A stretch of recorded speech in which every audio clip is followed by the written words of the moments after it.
Sejam bem-vindos a mais um episódio do Polaris Podcast. Hoje recebemos o professor Rodolfo Sais, que cruzou a América do Sul de bicicleta, pedalando mais de 12 mil quilômetros e passando por 8 países. Não se esqueça de nos seguir nas plataformas de streaming e de se inscrever no nosso canal do YouTube para ficar por dentro de mais histórias inspiradoras como essa. Para começar, conta um pouquinho para a gente sobre você, para os nossos ouvintes aí que não te conhecem. Quem é o Rodolfo?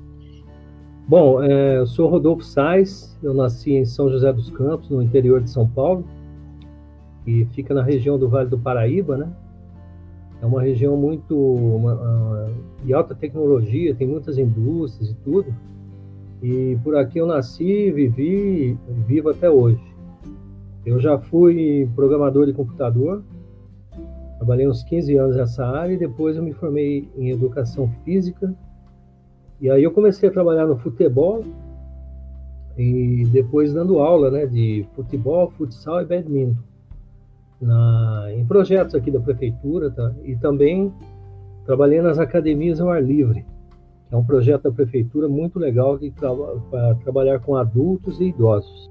E o Rodolfo, me fala uma coisa, como é que foi essa transição, né, de trabalhar com tecnologia para migrar para o esporte, né? Como que surgiu esse estalo na cabeça e essa mudança radical na sua vida? Então, é que eu sempre tive uma ligação forte com atividade física e esporte, né? Primeiro que na minha infância não tinha computador, internet, nem celular, e as brincadeiras que a gente tinha era raiz, né? Jogar futebol na rua, jogar bolinha de gude, rodar peão, nadar em rio cheio de lama. É uma coisa bem assim, raiz, né, cara?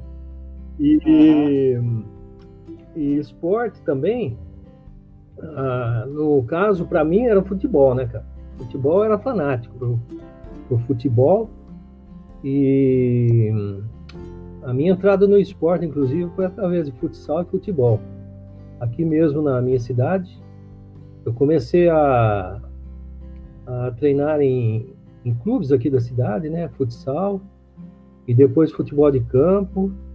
No futebol de campo foi que eu segui mais. Eu disputei campeonatos aqui infantil, juvenil e amador, né? Conquistei vários títulos e era artilheiro ainda. Eu era atacante e fazia 100 gols por temporada. Fora as assistências. Não, eu era ponta direita, né? Que naquela época tinha ponta a ponta mesmo, né? Mas eu mandava bem, era muito veloz e tudo, né? E o futebol foi a minha porta de entrada no esporte, embora eu sempre gostei também de natação, eu dava uns tapinhas no basquete, sabe? E foi nessa onda aí que Bom, sobre bicicleta, né? Na minha infância eu nunca tive uma bicicleta. Mas eu aprendi a andar na bicicleta do meu avô, né? Aquelas bicicletas antigas, né? Bem pesadas, raiz mesmo. Uhum. E eu aprendi a andar de bicicleta e mas foi só na infância. Andava nessa bicicleta do meu avô e depois de alguns colegas, né? Que compartilhavam e tal. E a bicicleta foi aí que ela começou a entrar na minha vida. Mas depois teve um período em que eu não me interessei mais e só fui me interessar por bicicleta recentemente, em 2011. Foi quando eu adquiri minha primeira bicicleta e foi o princípio, né, de tudo.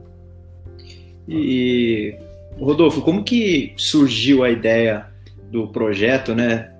O nome do projeto era Pedalando no Vácuo. Como que você realizou isso? O que você pensou para, de repente, falar assim, pô, eu gostaria de fazer um projeto desse tipo, dessa magnitude, e começar a pensar nisso? Então, bom, eu vou voltar um pouco no tempo. Em 2011, eu adquiri minha primeira bicicleta, uma bicicleta assim, bem simples, né, dessa tipo Caiçara, com o objetivo de usar para deslocamento de trabalho, né? E, bom, aí eu fiquei um ano com essa bicicleta e me roubaram. Aí o que eu fiz? Eu comprei uma outra um pouco melhor e foi quando eu comecei a expandi, né, meu uso de bicicleta, que eu comecei a participar de pedais noturnos com um grupo aqui de ciclistas, né? E eu comecei a pegar um pouquinho mais de gosto por bicicleta e também, na sequência, eu comecei a pedalar em finais de semana. Muito bem. O meu interesse foi aumentando e até que em 2016, essa eu acho que foi a data, o princípio mesmo desse projeto. Dia 26/10/2016, eu fiz a minha primeira viagem de bicicleta de São José dos Campos até Aparecida, um trajeto de 94 quilômetros. E, bom, eu viajei com um grupo aqui, né, da Pedalac, que é uma bicicletaria que realiza muitos passeios ciclísticos assim. É um tipo de passeio que você vai com todo o suporte, por isso foi interessante para começar, né? Você tem suporte mecânico, você tem lanche no meio do caminho, tem todo o pessoal de acompanhamento, né? Todo o trajeto, e tem até camiseta, né? Então é um negócio muito bem organizado. E eu fiz, sempre o pessoal me convidava, eu não ia, e né, dessa vez eu fui. E eu confesso até que eu estava assim, um pé atrás, né? Porque eu não queria tipo parar no caminho, né? Porque para mim seria um tipo de um fracasso assim. Então o que eu fiz? Eu fiz até um preparo para essa viagem, né? Eu comecei pedalando 30 quilômetros. Eu usei muito a rodovia Carvalho Pinto aqui para esse treinamento aí. E eu cheguei até a 60 quilômetros antes de viajar, né? Mas eu estava me sentindo já bem melhor. E o meu objetivo nessa viagem seria completar o percurso, né? Independente de tempo, quilometragem, esse tipo de coisa. E o que aconteceu foi o seguinte: nós saímos às 6 da manhã daqui e eu cheguei às 12h30 lá, cara. E eu cheguei assim, com gás ainda para pedalar mais, né? Então, cara, nossa, eu me senti um Superman, né? Eu me senti muito bem, cara. Foi muito legal, cara. Chegar em Aparecida pedalando lá e tal, né? E eu me senti muito bem, assim, cara. Eu gostei muito. Aí começou a sequência de eventos, né? Esse dia 26/10 que eu falei foi no domingo. Bom, a partir daí, eu comecei a fazer pedais, assim, em finais de semana, sozinho. Pelas cidades da região aqui mesmo, né? Tipo bate e volta. Então eu pegava a minha bike, eu ia para Caçapava, Jacareí, Santa Branca, né? E começava, era um percurso de 50 quilômetros, 60, né? Esse de Santa Branca, inclusive, eu fui num lugar lá, que é numa represa onde o pessoal vai nadar lá e tem esportes náuticos. É um lugar mais afastado da cidade. Aí, de volta disso aí, deu 94 quilômetros. Então, já começava a expandir um pouquinho, né, minha capacidade aí. Bom, isso, eu estou falando, veja, em outubro, né? Aí, em novembro daquele ano, 2016,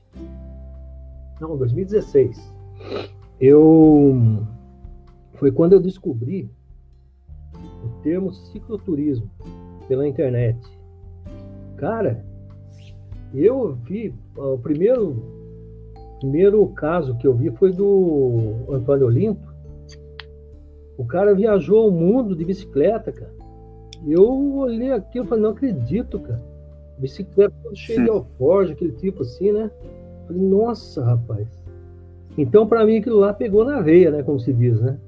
Eu fui picado ali, eu falei, putz, cara, eu comecei a ver, depois eu descobri outros, né?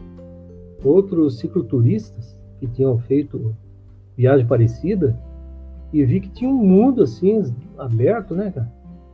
De cicloturismo.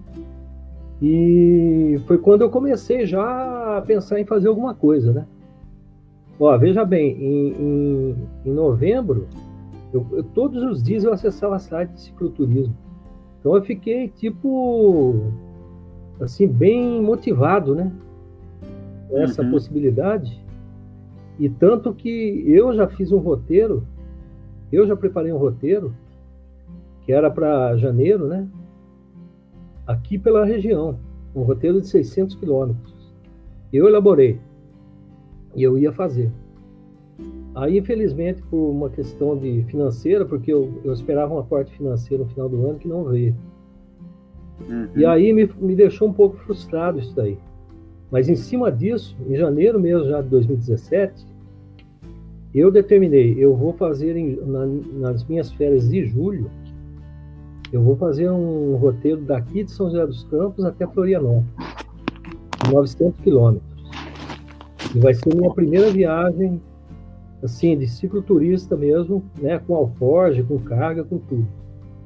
E eu comecei já a trabalhar em cima disso daí, né, de fazer essa viagem. Então, cada mês eu pegava um pouco de dinheiro, assim, e reservei para comprar acessórios, né, para uma nova bicicleta, alguns equipamentos, né, e foi indo, janeiro, fevereiro e março. E aí o fato que me fez criar o projeto Pedalando no Vácuo, um fato inesperado, foi que em abril de 2017, eu fui demitido do trabalho. Então, imagina, aí deu um impacto assim, né? Eu falei, pô, eu vou... Inicialmente, né, eu vou ter que cumprir aviso prévio, depois eu resolvo a questão da indenização e tal, né? E aí eu vou para Floripa e tudo bem. Depois eu volto e segue a vida. E nesse período eu continuava pesquisando coisas e pesquisando viagens também, né? Cicloviagens.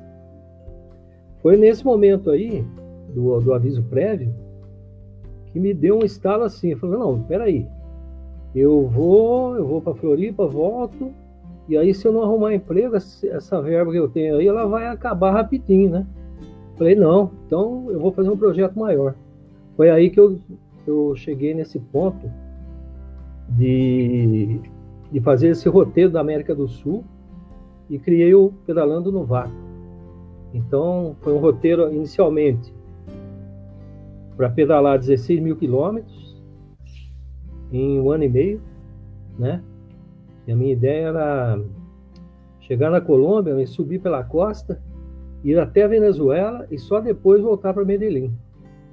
Só que aí, por questões aí financeiras principalmente, eu cortei um pouquinho esse trajeto aí e o trajeto final acabou sendo um ano e pouco e eu só deixei de ir até a Venezuela.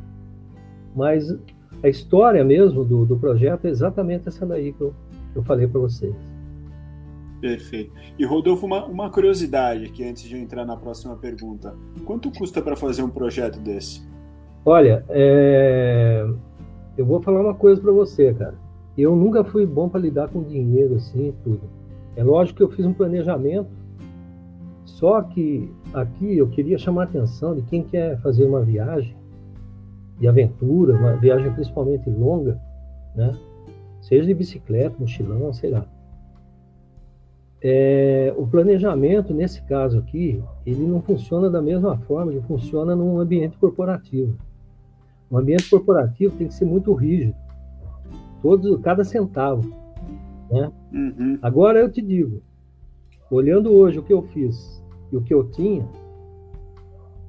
se fosse para eu seguir à risca, um planejamento bem rígido, eu estaria até hoje tentando guardar dinheiro e não teria saído, entendeu? Então, Entendi. Eu fui para cima. Claro, eu me baseei em viagens de outros cicloturistas, né? Recursos que eles utilizavam para economizar e tudo, né? E eu te digo o seguinte, o que eu gastei, o que eu tinha disponível, que eu consegui guardar para cair na estrada, foi cerca de $3 mil na época. Uhum. $3 mil. Esse foi o valor que eu tinha Perfeito. disponível para gastar. Para fazer dar certo, né? Para fazer dar certo. Tinha que ser nisso daí.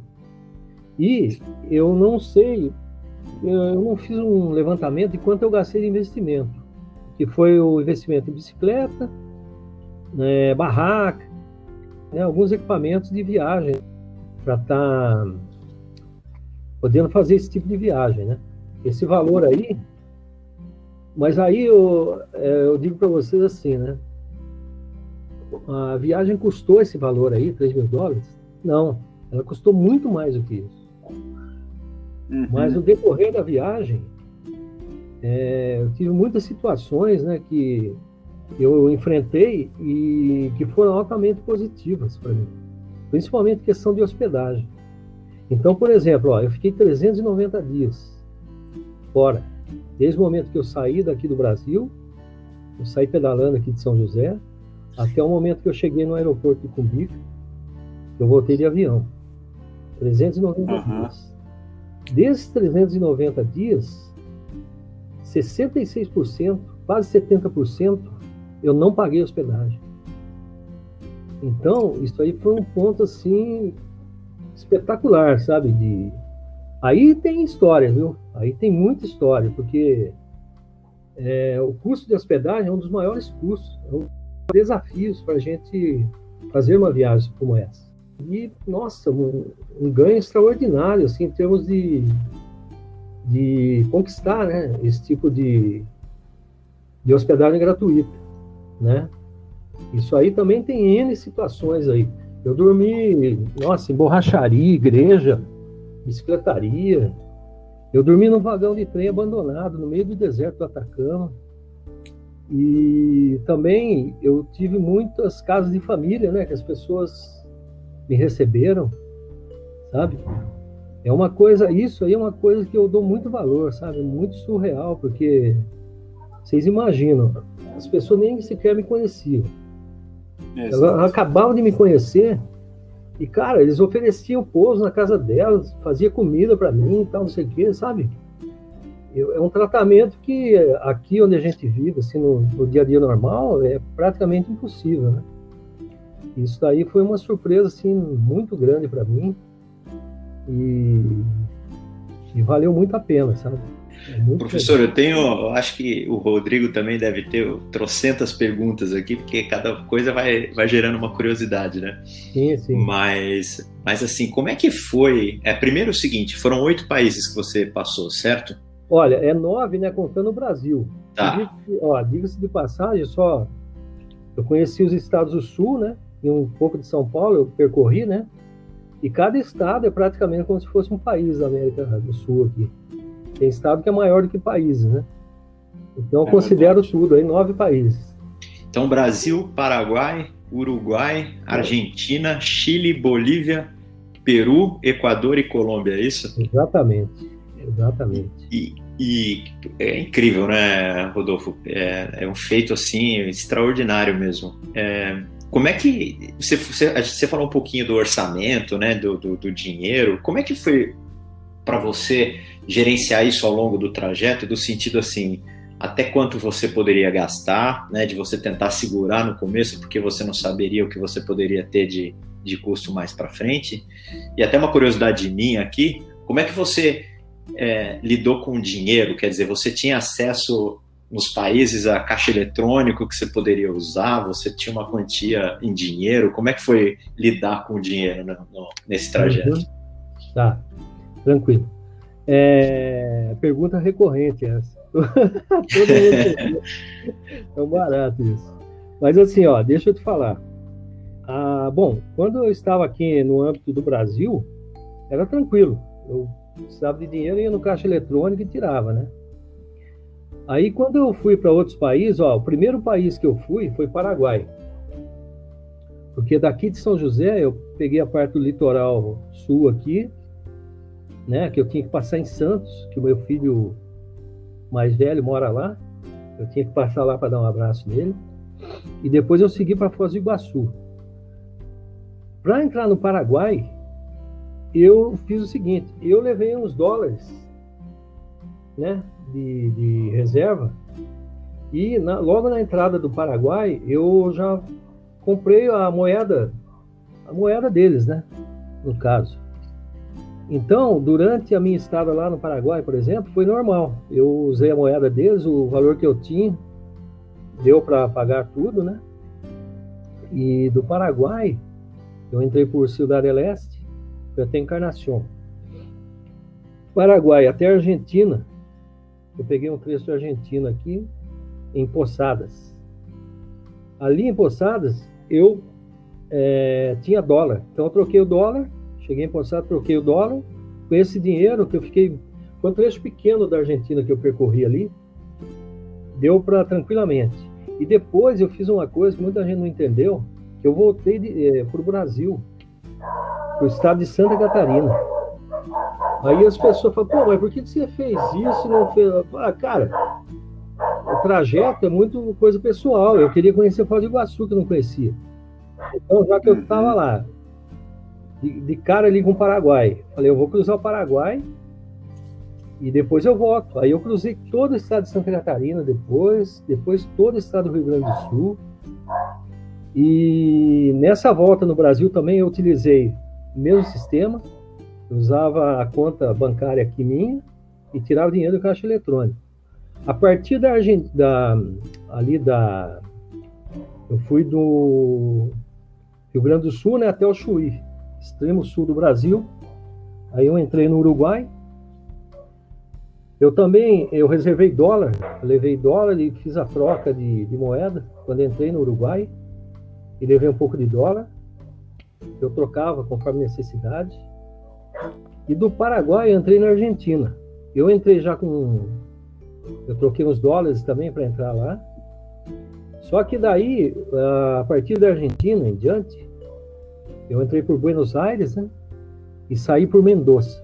Quando cheguei lá para Mendoza, o dinheiro já estava acabando.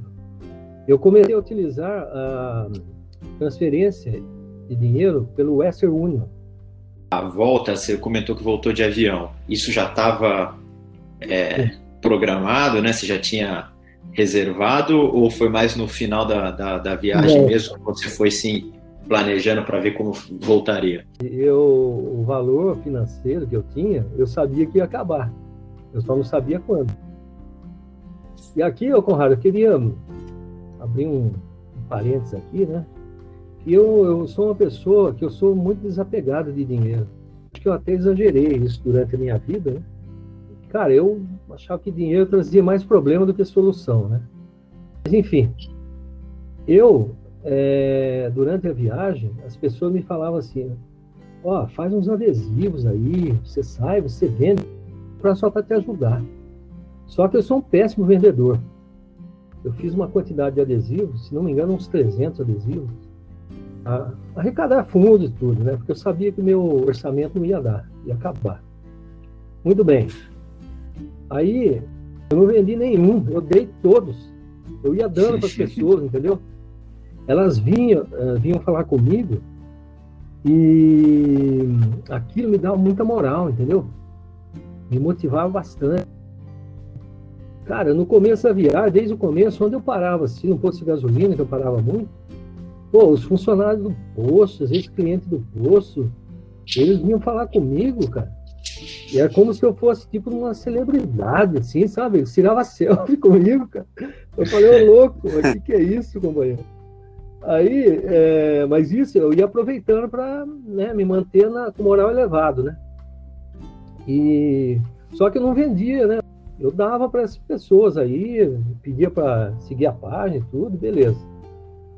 Quando chegou num dado momento, que a primeira vez foi aqui quase chegando do Paraná, eu parei num posto ali e eu fui calibrar o pneu, né, da bike. Eu sempre parava, tomar água, calibrar pneu, tomar um café, né, pegar informação, ir no banheiro. O posto de gasolina foi um grande parceiro meu, toda essa viagem. E aí chegou um cidadão, perguntava, né, matar curiosidade, de onde você é, para onde você está indo, tal. Era um gaúcho. E aí, rapaz, ele me falou, você já almoçou? Acho que eram umas 2 da tarde, 3 da tarde.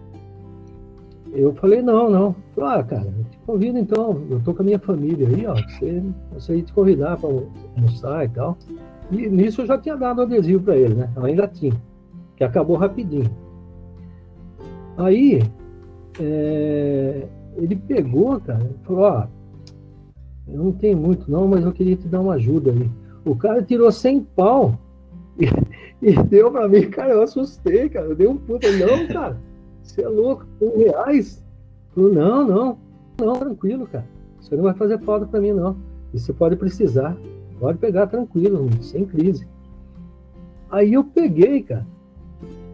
E, Conrado, é só para dar uma reflexão. Você vê, eu não vendi os adesivos e ao longo de toda a minha viagem, em vários países, inclusive, aconteceu esse fato aí.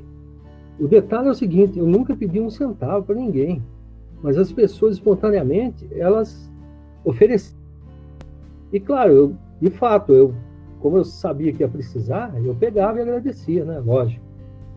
E também um outro fato, se eu fosse vender os adesivos, se eu fosse por um valor mínimo lá, eu acho que o que eu recebi de doações em dinheiro durante a viagem, daria para pagar, eu acho que o triplo, 5 vezes mais do que eu poderia arrecadar com adesivo, entendeu? Então você vê que, cara, esse negócio de dinheiro é uma coisa assim que tem pessoas que são muito apegadas a dinheiro, né, cara? Eu poderia ficar forçando a vender o adesivo lá. Mas ao mesmo tempo eu consegui uma arrecadação que eu acho que é muito, muito maior do que se eu fosse vender mesmo. É muito interessante o que você está falando, né? É incrível como a gente encontra pessoas boas, né? E aí tem até uma questão que eu ia te perguntar. Você sentiu medo durante a viagem? Não, nunca. Então, eu determinei o seguinte: 2 coisas não podem acontecer comigo, senão eu vou perder. Eu vou abandonar o projeto. Eu não vou chegar no meu objetivo. Que é o seguinte: eu pensei comigo, cuidar do corpo físico, porque lesão muscular com certeza me tiraria do jogo. O segundo ponto aí é um ponto de cunho mental e espiritual, no caso, né? Porque eu tinha que me manter altamente motivado durante toda a viagem. Eu sabia que se eu desanimasse em algum ponto, eu também poderia abandonar o projeto, entendeu? Então essa parte aí, eu dei muito valor nisso. Então, por exemplo, eu sempre procurava ocupar minha mente com um pensamento positivo e eu absorvia tudo que era positivo à minha volta. Por exemplo, essas paradas que eu dava, as pessoas me tratavam muito bem, vinham perguntar, né? Tirar curiosidades, tudo. Eu gostava, eu usava isso a meu favor para me manter motivado. Um outro fator que ajudou também eu criei uma página, que a ideia inicial da página no Facebook, criei no Facebook, né? Eu já tinha um monte de seguidores, né? E era para eu informar todo mundo, inclusive minha família.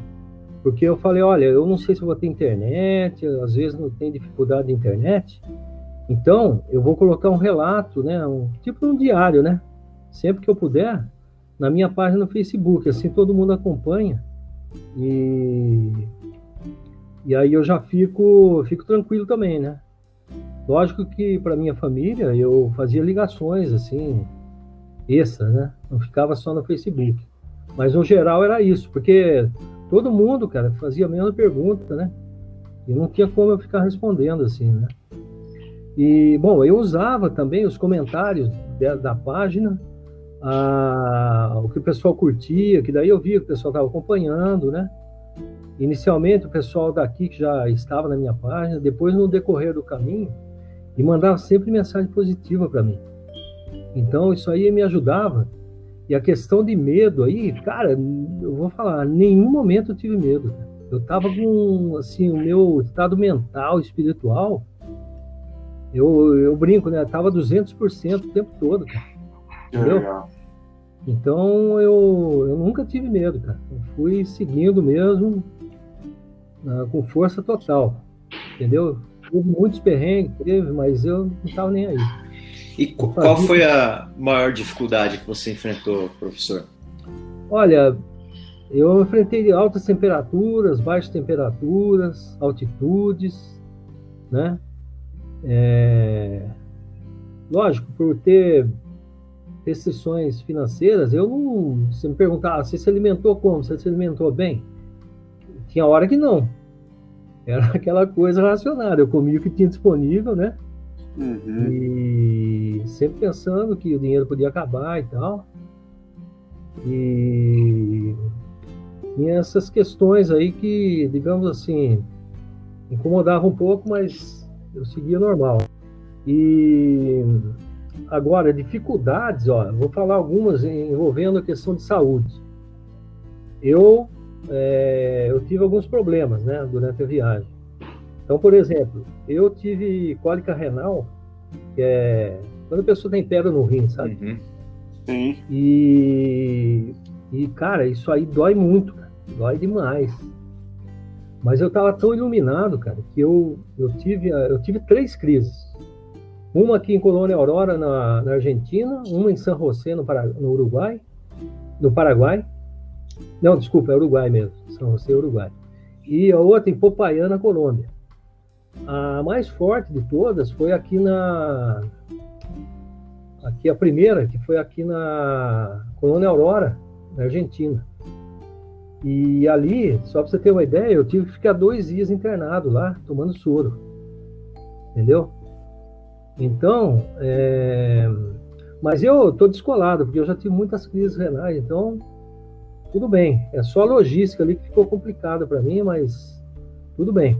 Lá, a outra crise lá no Uruguai já foi menor. Eu tomei soro de manhã lá, tomei umas 2 ampolas de soro, e depois, só que ao invés de seguir viagem, eu preferi ficar naquela cidade mesmo. Eu acampei num parque lá, e no dia seguinte eu já segui viagem. Em Popayán, na Colômbia, que foi assim um negócio um pouquinho mais complicado, e eu começou a doer, né? Foi depois de um jogo até do Brasil, e eram umas 2 da tarde. E, cara, ali eu vi que a logística para chegar no hospital e tudo era muito, assim, complicada. E eu falei, eu vou arriscar, eu vou ficar com a dor. Porque a dor é o seguinte, é uma dor constante, mas que pode dar picos de dor. Aí que o negócio pega, sabe? Eu falei, eu vou bancar, eu vou ficar aqui mesmo, e se melhorar, beleza. Se não melhorar, daí eu vou no hospital, né? Eu procuro hospital. Aí eu aguentei até umas 10 da noite, assim, tal, consegui dormir, no outro dia estava bem já e segui, entendeu? Essa cólica no rim, então, foi um problema que eu tive, envolvendo saúde. O segundo, esse foi o momento mais crítico de todos, que foi um momento que cara, foi complicado. Eu peguei uma gripe, cara, na travessia do deserto do Atacama. Então imagina, aquela gripe que dá aqueles sintomas, né? Dor de cabeça, cabeça pesada, o olho queimando, né? E o corpo, sentir o corpo assim, a gente fica, sabe, muito mole, sabe? Perde o reflexo, perde tudo, fica muito fraco. E aconteceu isso comigo ali, cara. Foram uns 3 dias, para completar, eu não dormia direito. Eu tive privação de sono, que eu tossia muito à noite. E no 3º dia, cara, eu já tava tipo meio cambaleando. Eu subia na bike, pedalava um pouquinho, e aí eu tinha que parar e ir empurrando a bike um pouquinho, e aquele sol rachando, sabe? E, cara, no momento crítico ali, você não acredita, tinha um pedágio lá, ao lado do pedágio tinha uma cafeteria. Eu já parei ali, tomei um café ali, comi uns pãozão. Já chegou o rapaz lá, o Nego, que é o dono da cafeteria, é um colombiano. Aqueles tipão bem gente fina mesmo. Ele viu que eu não tava legal, ele falou, senta aí, descansa aí, cara. Aí ele pegou, ó, pra você ver, ele já serviu café pra mim, já trouxe sanduíche, nem perguntou nada. E nem cobrou nada também.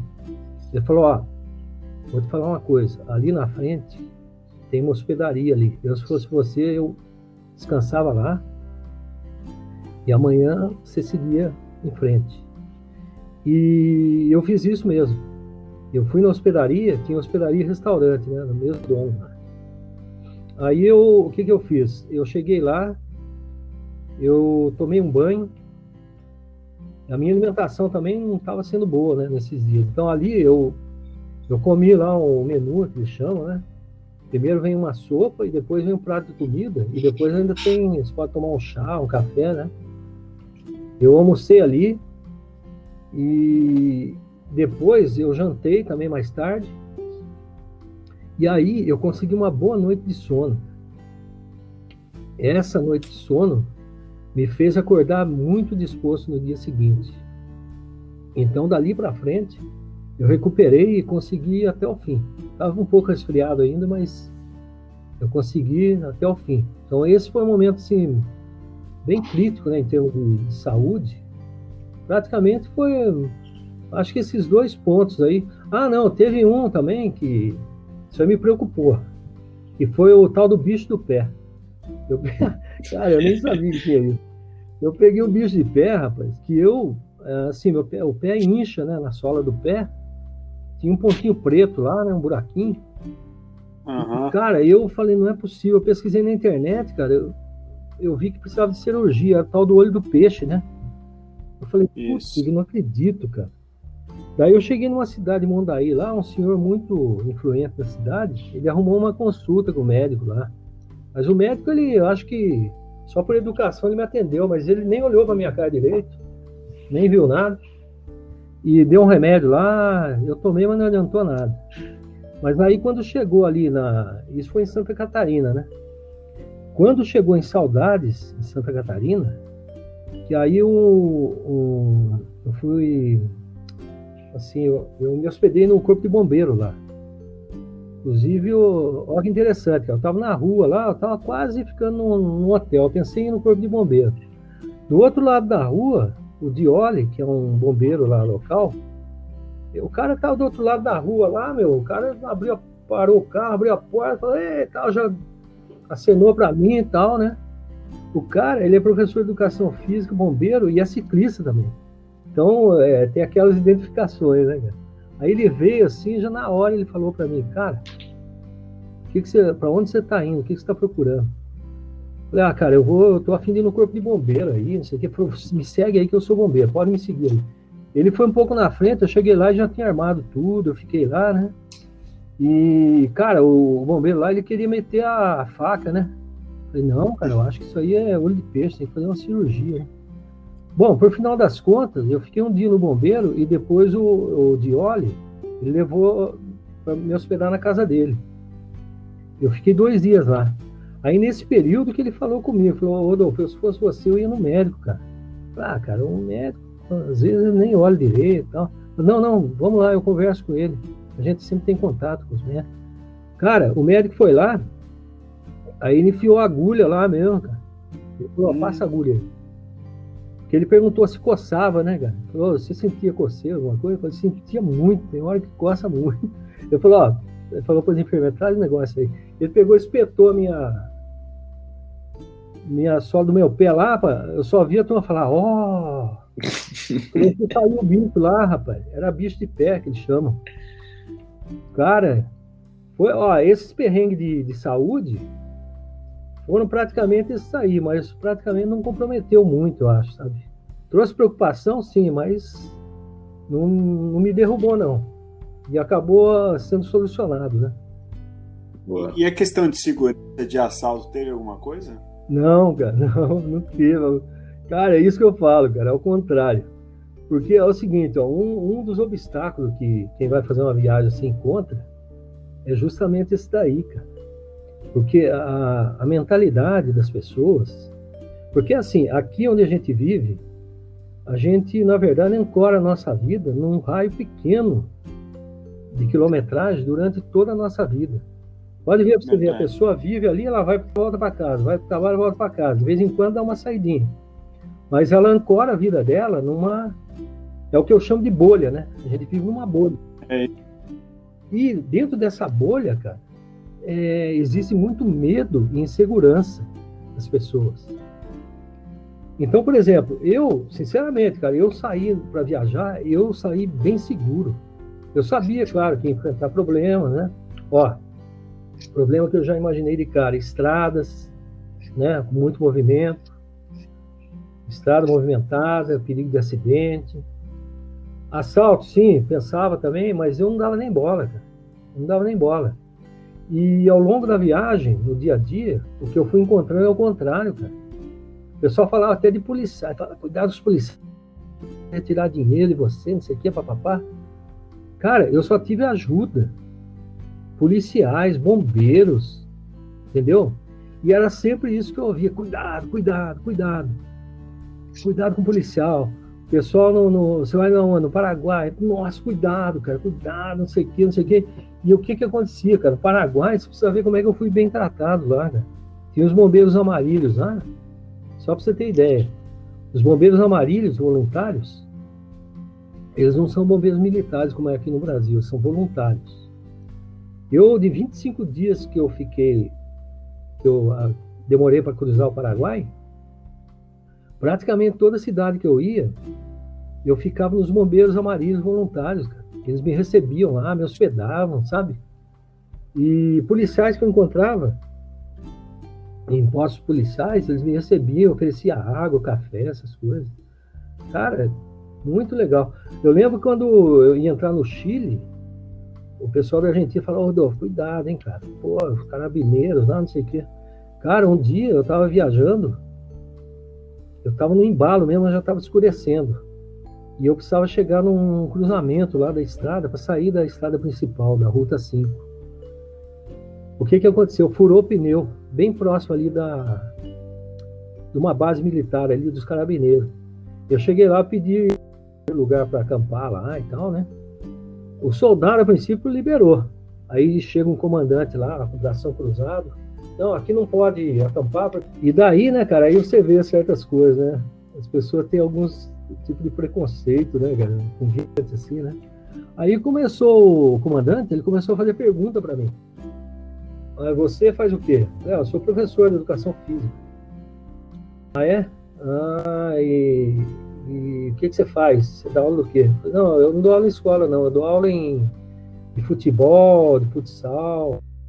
Trabalho em academia ao ar livre também, com idosos, né? E ele falou: e por que você está viajando? Fui demitido do trabalho, resolvi dar um rolê aí e tal, né? Aí, cara, olha só. Eu falei: aí eu conversei com ele, respondi as perguntas para ele e tal. Falei: dá licença um pouquinho, então eu vou procurar ele. Eu falei: não, peraí, você já tomou café? Eu falei: não. Você acredita, o comandante, ele me levou lá para dentro. Ele esquentou água para fazer café para mim. Ele me deu umas panquecas de doce de leite. E falou: daí eu falei: bom, beleza, obrigado, agora eu vou lá acampar. Não, tem quarto aí disponível, pode ficar aí, sabe? Pode ficar aí à vontade aí. E amanhã você arruma o pneu da bicicleta que tá furado e aí você segue. No outro dia eu acordei, cara, eu ia ainda, já arrumei o pneu, já tava saindo. Falei: não, espera aí que o soldado foi comprar pão aí, você toma café antes de ir. Então, o que eu quero dizer é o seguinte, cara. Aqui na bolha, as pessoas, elas se baseiam muito no medo, na insegurança. E isso inibe as pessoas de fazer um monte de coisas, inclusive de ajudar, né, outras pessoas também. E o que eu encontrei durante essa viagem, praticamente todo o trajeto, eu encontrei as pessoas, ao contrário, manifestando a parte boa que elas têm. Embora elas vivam na bolha delas, tá? Cara, até hoje é um mistério para mim, porque eu não sei se é a figura do viajante, sabe? O que é? Não sei, as pessoas, elas me viam assim, elas manifestavam a parte boa dela. Hospitalidade, né? Falavam também coisas positivas, me recebiam, me hospedavam. Você estava iluminado mesmo, né, professor, nessa jornada aí? Não, eu fui iluminado, cara. Só isso que eu falo para você. Por quê? Não sei, cara. Eu estava num estado mental, espiritual muito forte. Bom, na verdade, eu acredito que seja isso, né? Eu acredito que seja isso. Ô, Pro, com certeza. Deixa eu te fazer uma pergunta, desculpa a ignorância, mas como é que você se guiava, né, em termos de navegação mesmo, para decidir para que trajeto você ia, né? Era mapa, era celular, GPS, como é que foi? Então, o meu tipo de viagem, eu optei o seguinte: eu viajei pelas estradas principais da América do Sul. Estradas normais, de asfalto mesmo. Raramente eu pegava estrada rural, entendeu? Uhum. Então, como eram estradas principais, claro que tem vantagens e desvantagens. Mas uma das vantagens, o que era? Você não precisava de mapa, você ia pegando informação Eu pegava, nossa, com caminhoneiro, eu pegava muita informação. Eu conheci muitos caminhoneiros aí no caminho, postos de gasolina, sabe? Com clientes de postos de gasolina que tinha, em barraquinhas de beira de estrada. Então você foi na raça mesmo, nem não tinha GPS. Fui na raça, cara, fui na raça. Mas assim, na verdade, em alguns trechos seria bom eu ter um mapeamento. E para isso tinha o Google Maps, que eu usava de vez em quando, e o Maps.me, que é um aplicativo também, que ele você pode, inclusive, usar sem internet. Você traça uma rota, né, de determinado trecho que você vai percorrer, ele baixa os mapas uma vez só, né, para essas fotos, depois você não precisa de internet. E eu usava eventualmente, o problema é que o meu celular também não ajudava. Meu celular estava cansado, sabe, velhinho e tal, e ele travava muito. Sem contar que os sinais de internet também, às vezes, eram fracos. Às vezes eu estava no meio da montanha, cara, Cordilheira dos Andes, né? E, às vezes não tinha sinal fraco. Então, por vários motivos, eu não conseguia. Na verdade, em linhas gerais, isso aí não afetou muito, cara. Só teve uma vez que eu acho que, cara, se eu tivesse consultado, a minha surpresa não teria sido tão grande, sabe? Que aconteceu um fato aí nos Andes peruanos, Cordilheira dos Andes peruana. Eu estava percorrendo aquele trecho ali e eu estava numa subida, né? Sempre subindo e tal, e eu cheguei até uma cidade chamada Abancay, e de lá eu sabia que ia ter subida grande, né? Pela frente. Mas eu já tinha pego tanta subida, tanta serra, né? Deve ser mais uma, né? Só que aquela era a pior subida de toda a viagem. Eu não sabia. Então eu vi, assim, calculei, era um trecho, acho, de 60 quilômetros, que ia de Abancay até Huancarama, que é a próxima cidade. Falei, tranquilo, 60 quilômetros, né, cara? Eu vou conseguir. Aí, o que aconteceu, cara? Eu saí de Abancay, primeiro, eu despenquei numa descida lá de 10 quilômetros. 10 quilômetros para baixo. Mas descida mesmo, eu despenquei com a bike lá, cara. Você imagina, a minha bike, ela pesava uns 15 quilos. E eu carregava 35 quilos de carga. E tinha ainda o meu peso, né? 80 quilos. Então, em descida, chegava um ponto assim que não tinha controle. Eu tinha que soltar o freio, cara. Então eu pegava uma velocidade muito alta, cara. E era uma estrada com movimento, né? E eu fui até o fim, cara. Uma descida louca mesmo. E daí, nessa descida, eu cheguei até o fundo do vale lá. E depois começou a subida, cara. Cara, e a subida, ela era assim, interminável, cara. Interminável. E muito inclinada, uma inclinação muito grande. Uma subida muito pronunciada, assim, com inclinação. Nossa, cara, não dava uma trégua, não tinha um trechinho assim plano. E um traçado de estrada do mais louco que eu já vi em toda a minha vida. Daí o que aconteceu? Chegou num ponto, a minha coxa, a musculatura estava enrijecida já. Estava dura de tanta subida, né? E estava começando a escurecer e estava formando chuva, cara. E eu estava nas altas montanhas, né, dos Andes peruanos. E eu já tinha tido uma experiência aqui na Argentina que a estrada foi bloqueada por causa de chuva. Porque quando cai uma chuva muito forte, essa água vem lá de cima, ela vem misturando com terra, forma uma lama, muita lama, que às vezes invade a estrada, né? E, cara, eu estava numa situação que eu achei que eu não tinha como pegar informação, né? Estava sozinho na estrada lá, os carros não paravam, não tinha ninguém para perguntar nada. E aí, cara, eu vi que não ia dar. Eu falei, eu vou ter que arrumar um lugar, vou ter que acampar por aqui mesmo. E eu desci da bike, comecei a empurrar, e eu andei, eu acho que uns 2, 3 quilômetros. Eu não achava um lugar para acampar. A minha direita era montanha, e do outro lado da pista era abismo. e bem alto mesmo, entendeu? Porque ali eu já devia estar a 3.500 de altura, mais ou menos, de altitude. Então, aí o que eu tive que tomar uma decisão. Eu vou parar, mas aonde? Não tinha lugar. Até que eu encontrei lá um gramadinho, cara. Nossa, gramadinho lindo.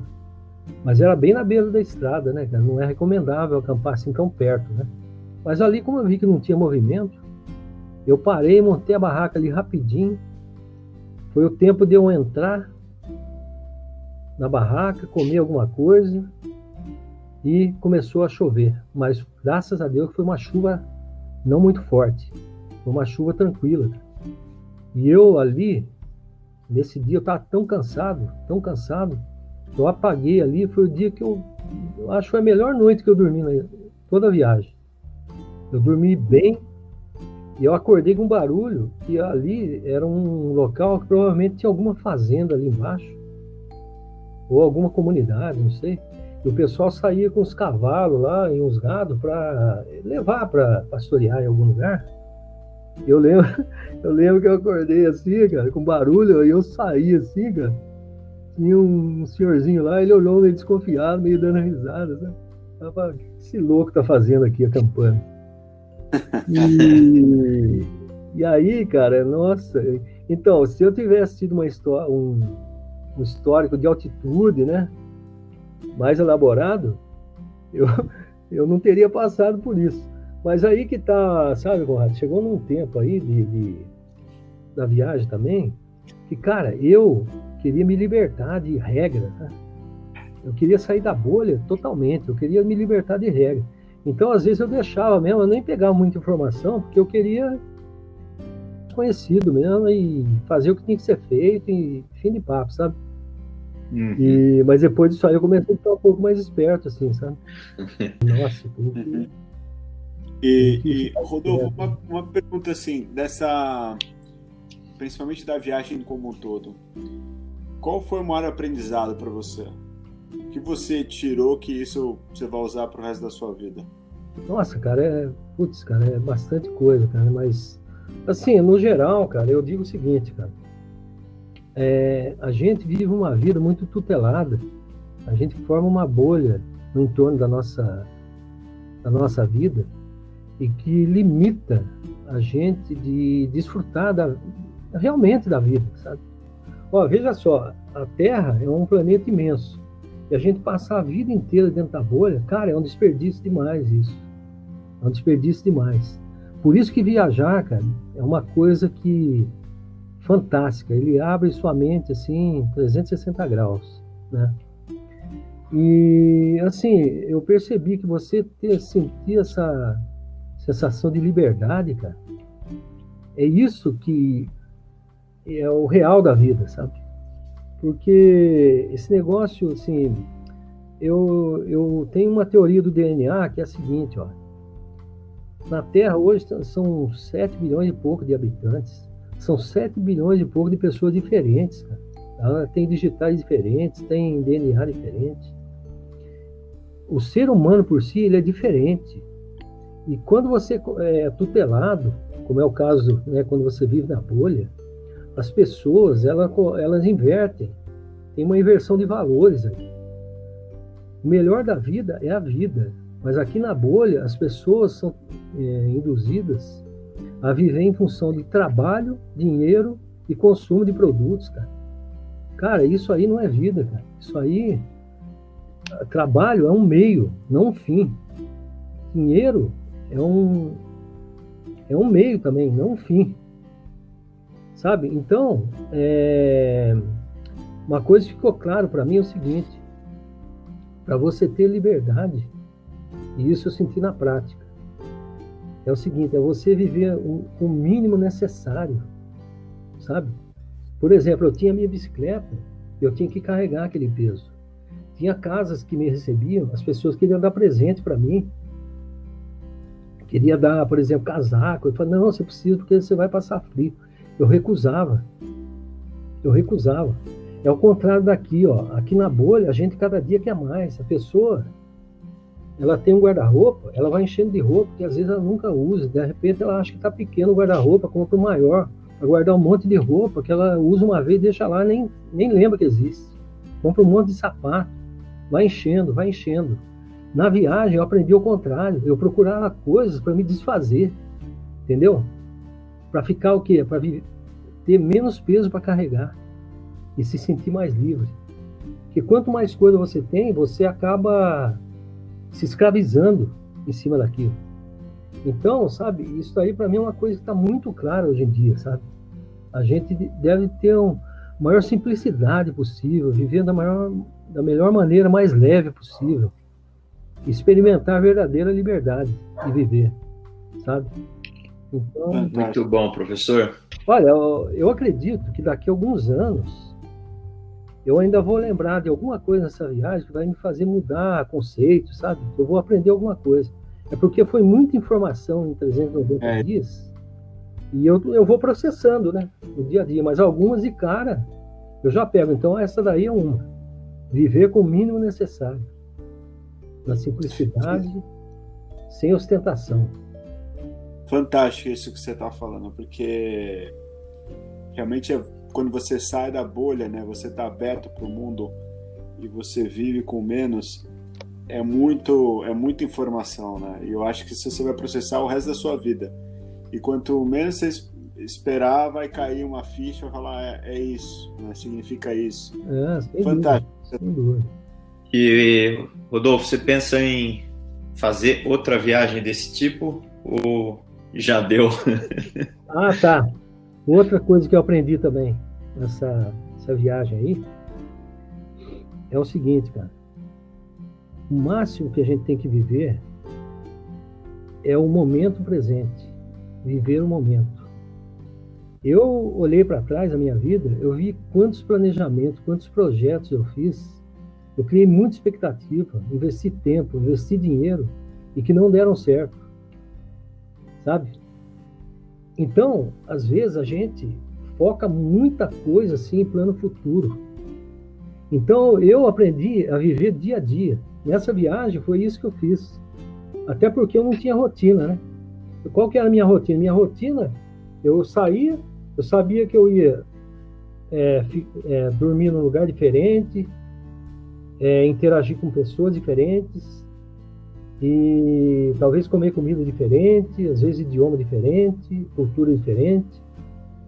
Então, eu fazia daquilo tudo uma novidade, eu vivia cada momento e eu não me preocupava assim muito, não projetava muita coisa para frente. E eu acho que é assim, cara. Ó, eu vou te dar um exemplo bem prático também. Durante a viagem, eu só queria sair para viajar. É só isso que eu queria, sabe? Sair da bolha. O que eu ia encontrar pela frente, eu não sabia exatamente o que era. E o que aconteceu no decorrer aí, da viagem, conhecendo muitas pessoas, conquistando muitos seguidores na internet, né? Que interagiam comigo. A maioria deles, cara, era assim, recorrente. E eles começavam a falar desde o início. Você tem que escrever um livro sobre isso. E eu não tinha essa pretensão inicial, né? Mas o negócio foi martelando na minha cabeça, martelando, até que eu abracei a causa. Eu cheguei até a anunciar no final da viagem que eu ia fazer isso. E alguns outros também falaram, Rodolfo, eu quero ver você dando uma palestra, cara, dessa viagem.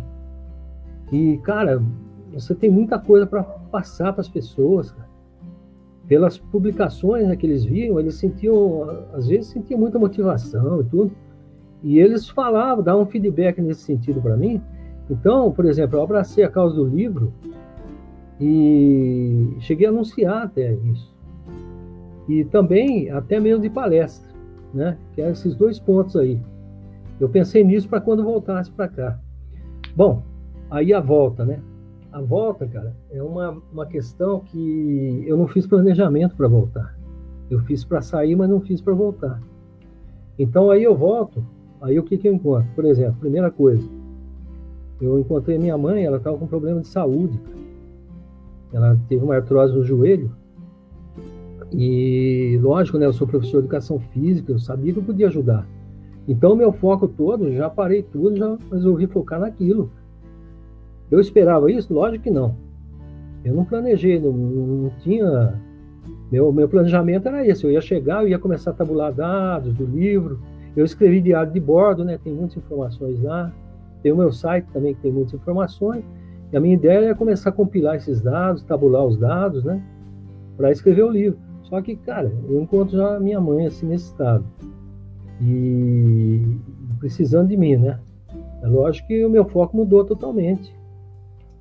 Então eu parei com esse projeto do livro. Está na gaveta, eu não sei se um dia eu vou fazer, porque desde então, eu dei foco nisso daí, né? E ela conseguiu recuperar um pouquinho, depois ela desistiu também. Então, mas a gente tem que dar o suporte para ela, porque ela já não tem mais deslocamento, praticamente ela não anda muito, assim, ela não sai mais. Então eu que faço tudo para ela, do que tinha que sair, entendeu? Eu vou no supermercado, eu vou pagar a conta, enfim. Tudo que ela teria que deslocar antes, ela não faz mais, ela só fica dentro de casa. Faz meses já isso, antes da pandemia. Aí veio a pandemia, aí que o negócio ficou por aqui mesmo. Então, o que eu quero dizer com isso é o seguinte, cara. A gente tem que viver o dia da melhor maneira possível e fazer ele ficar o melhor possível diante de qualquer situação, entendeu? Eu, por exemplo, eu enfrentava os desafios durante a estrada, eu não estava nem aí, cara. Ó, se você me perguntar se dormiu bem na viagem, eu digo que a maioria dos dias eu não dormi. Uma que eu já tenho sono leve, aqui mesmo eu não durmo tão bem. Mas na estrada, cara, às vezes eu dormi em qualquer lugar, cara. Dormi em barraca, dormi em tudo. Alimentação também. Alimentação, a minha, foi boa de acordo com o padrão aqui da bolha? Não foi, cara. Não foi. Eu comia o que tinha disponível. Muitas vezes, eu chegava, cara, em certos locais, sentia aquela comida boa pra caramba. Eu ia lá, comia um sanduichinho, cara. Entendeu? Só que tem um detalhe. Eu nunca reclamei de nada. Eu não tava nem aí, cara. Eu fazia as coisas e eu não transformava tudo em problema, entendeu? Então, essa questão aí, aqui na bolha, a gente, às vezes, as pessoas movidas pela insegurança, pelo medo, as pessoas, elas transformam tudo em problema. E a vida da pessoa vira um inferno, sabe? Então, isso aí impede, às vezes, a pessoa de viver uma vida assim, viver cada momento como deveria ser vivido, né? Então, tem pessoas que, às vezes, é assim, cara, ela planeja o negócio lá na frente, e ela esquece de viver o presente. Outras, pior ainda, elas voltam para o passado para carregar coisas ruins do passado. Então, ela acaba se fechando mais ainda. E ela deixa de desfrutar do melhor da vida, que é o quê? É a própria vida. Viver a cada momento da melhor maneira possível, sabe? Uhum. Então, é esse sentido aí que eu queria compartilhar. Muito bom, prof. Professor, comentei com você, né? A gente tem o costume de pedir aqui recomendação de livro e filme para os nossos convidados. Tem algum livro ou filme que te inspire, que você queira recomendar para os nossos ouvintes? Pode ser simplesmente um filme que você goste, um livro que te inspirou, não precisa ter a ver com o assunto. Você teria alguma recomendação? Não, tenho sim. Ó, filme Na Natureza Selvagem. Ótimo, muito Na bom. Natureza Selvagem, fazendo uma sinopse aí, é um garoto de classe média alta, né? Com todos os recursos, né? Que aos olhos, isso que eu falo, aos olhos da sociedade, tem muita gente que parece ser feliz, tem tudo, mas no seu interior a pessoa não é infeliz, né? Então esse garoto, ele largou tudo, largou a família, largou tudo e foi fazer uma viagem, cara, para se desprender da bolha, né? E bom, aí eu não vou contar o filme também, senão aí vai ficar. Mas é uma história bem interessante, cara. É muito bom. Bem interessante. Agora, livros, ó, eu vou indicar 2 livros. O primeiro é No Guidão da Liberdade, do Antônio Olinto Ferreira. Quem é ele, Antônio? É uma história onde ele descreve a viagem de bicicleta que ele fez, a volta ao mundo de bicicleta. Ele passou pelos continentes todos, né? E esse livro também, a história dele foi de grande inspiração para mim. Foi muito legal. E tem um outro também, que se chama A Vida por Outros Caminhos. É do Nelson Gomes de Souza Neto, o Nelson Neto. Ele também conta o quê? A história das cicloviagens que ele fez aqui pela América do Sul. Então, eu deixo essas recomendações aí para as pessoas. Excelente, professor. Rodolfo, Maravilha. Prazer. Quando as coisas melhorarem, eu vou fazer questão de pedalar com você. Vai ser um prazer, cara. Vai ser um prazer. É difícil eu ganhar, mas eu vou tentar. Legal. Professor, legal. dava pra gente ficar 10 horas conversando aqui, cara. Eu sei que tem muita coisa coisa legal. Ô Conrado, uma viagem assim, cara, realmente, nossa, como eu falei para você, até para compilar dados aqui, para poder falar nesse podcast, cara, foi difícil, porque é muita informação, sabe? É muita informação. E eu fico até disponível aí, se quiser, numa outra oportunidade, de repente abordar uns outros assuntos, aí a gente tá Vamos sim. Disposição aí, entendeu? Excelente, professor. Tá bom? Um prazer falar com você de novo. Obrigado, hein? Eu que agradeço aí o convite, né? E a oportunidade de compartilhar aí com pessoas. Espero que alcance bastante pessoas, né? E que possa também, assim como eu fui inspirado por outros, né? Tipo viajantes, e também essa minha história sirva de inspiração também para outras pessoas. Deixo um grande abraço a todos que estão me ouvindo e a vocês, mais uma vez, muito obrigado aí pelo convite.